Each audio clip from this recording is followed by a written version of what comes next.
Bunda tak nak cerita pasal teknik-teknik yang semula jadi tu, you all semua dah faham, dah terror, okay?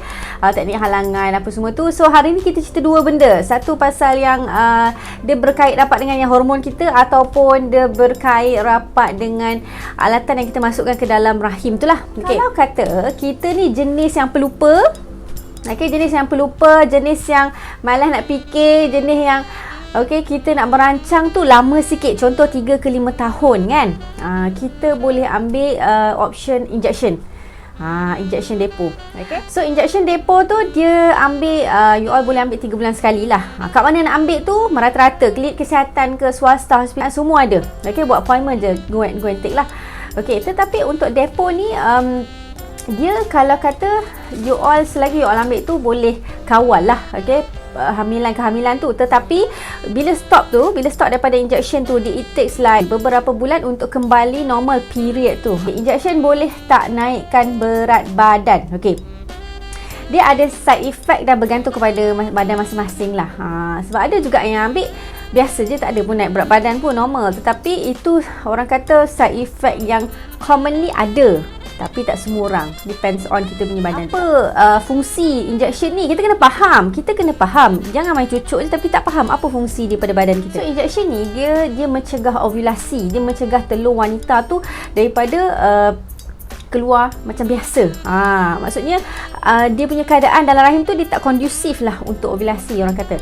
Kemudian dia juga jadikan, injection hormon ni menjadikan kita punya keadaan dalam rahim tu tak kondusif untuk pergerakan sperma kita lah. Sebab sperma tu kena bergerak dengan orang kata efisien untuk dapatkan satu persenyawaan. Kan? Jadi dia buatkan keadaan tu tak kondusif untuk pergerakan sperm lah. Okay. Dan dia juga orang kata keadaan tu dalam rahim kita tu tak kondusif untuk janin tu melekat. So bila kita nak ambil ni lebih kurang dalam 4 hari lepas kita start period tu, kita dah boleh ambil injection. So 3 bulan sekali. Lepas 3 bulan jangan lupa nak inject balik. Tak usah dah inject lepas tu sama lamanya. Ingat kita dah di protect. Tak. Every 3 months kena buat appointment. So apa antara side effect dia? Okay, mungkin period kita jadi tak teratur.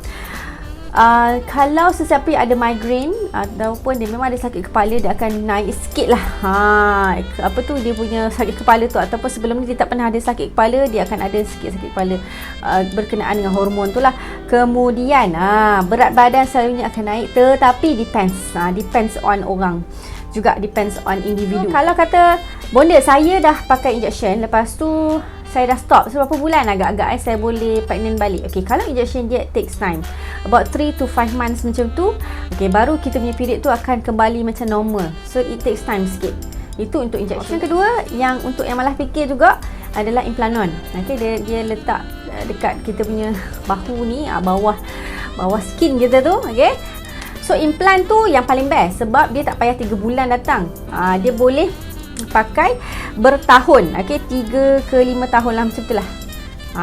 So depends you nak berapa lama implant tu ada dekat kita punya badan. Tetapi okay, apa beza dia dengan injection tadi? Kalau kata bila-bila masa je kita nak buang implant tu, kita nak get back kembali mengandung tu, dia lebih cepat daripada injection. Tu beza implanon dengan injection tadi. Dia lebih, orang kata lebih cepat lah, lebih mudah. Ada juga side effect yang lebih kurang sama, macam period tak teratur. Lepas tu dia ada sikit orang kata bagi side effect macam kepada kita punya senggugut tu.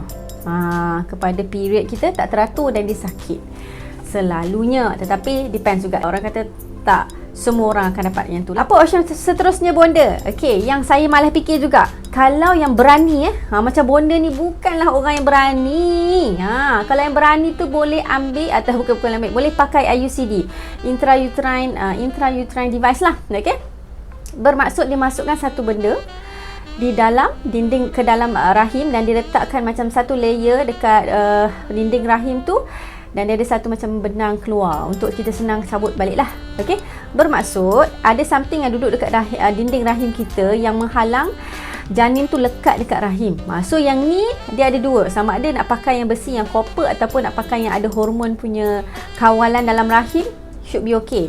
Tetapi dia ni advantage daripada yang lain-lain, dia bertindak secara lokal. Maksudnya dalam rahim kita lah, dia tak ada bagi side effect macam kepada sakit kepala kita ke. Dia tak ada. Dia around apa yang terjadi dalam rahim, sebab dia localize kat situ lah kan. Jadi kalau kata yang ambil IUCD ni memang orang yang berani lah. Macam benda-benda macam seriau sikit nak bayangkan orang masukkan kan. Tetapi kan dia best sebab kita tak payah fikir nak ada sakit kepala ke apa ke. Dia boleh pakai lama juga, bertahun. Tu yang best. Walaupun dia bertahun, mesti kena ada pemeriksaan yang regular. 6 bulan sekali kena datang. Tak usahlah pakai 3 tahun tu tak check. Ya Allah, tahu-tahu je dah hilang dah benda tu nanti. Jadi 6 bulan sekali kena datang, buat appointment. Okay, check ada lagi tak benda tu kat bawah tu, ada lagi tak benda tu kat bawah tu. Okay, so apa fungsi dia? Dia halang janin daripada melekat dekat dinding tu. Dia buat keadaan rahim tu samalah, dia tak sesuai untuk orang kata tumbesaran janin di situ. Dia tak sesuai. Okay, dia jadi macam mungkin lendiran di situ orang kata tak memberi nutrien yang bagus lah. Kemudian yang last sekali, okay, untuk IUCD ni apa efek dia adalah dia ni ada efek untuk kita bleeding lebih. Maksudnya ada pendarahan lebih sikit kalau masa kita period tu. Tapi untuk permulaan 4 bulan pertama je dia ada period yang banyak. Lepas tu samalah tadi dia sakit pinggang. Dia lebih kurang sakit pinggang tu macam senggugut yang teramat sangat lah. Tapi lebih kurang 4 bulan pertama je. Dan apa yang paling penting pasal IUCD yang you all kena faham yang doktor selalu bagi tahu adalah IUCD ada risiko untuk dia terkeluar. Sebab dia kan benda alat kita masukkan ke dalam rahim kan. So of course kita bergerak sentiasa. Jadi dia boleh, orang kata boleh terkeluar kalau kata kita tak perasan, kita tak buat 6 monthly regular check up. Okey, itu yang pertama. Yang kedua, kalau yang pakai IUCD ada risiko tapi tak banyak. Ada risiko tapi tak banyak untuk kehamilan luar rahim. Sebab apa tadi mungkin ada persenyawaan, dia tak boleh nak pergi ke dalam rahim untuk lekat kan. Mungkin dia lekat di luar rahim. Itu antara risiko lah yang memakan IUCD. Antara risiko lagi jangkitan kuman dalam rahim, tapi very rare lah. Ini dengan syarat kena betul-betul jaga bersih. Lepas bersama suami apa semua tu mesti jaga bersih. Cuci, orang kata lepas buang air tu mesti cuci bersih. Sebab apa?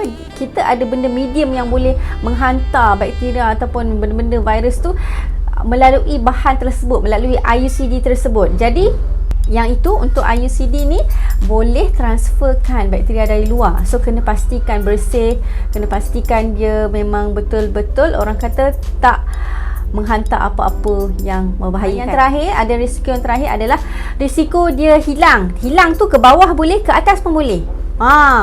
Dia boleh terlucut ke bawah ataupun dia tembus ke atas, keluar daripada rahim kita. Lepas tu dia ke mana-mana lah. Tu pun antara risiko lah untuk yang ambil IUCD. Tetapi very rare.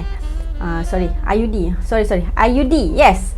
IUCD lah. Macam tu, you all memang kena regularly check up. Macam bonda pun ada juga kes-kes yang makcik lah, kadang-kadang sepupu dia komplain, bonda saya apa tu tengok tak ada hilang bonda. Bonda tak perasan pasal apa, tanya yang regular check up tu dia tak pergi, dia tak check, dia tengok dah hilang.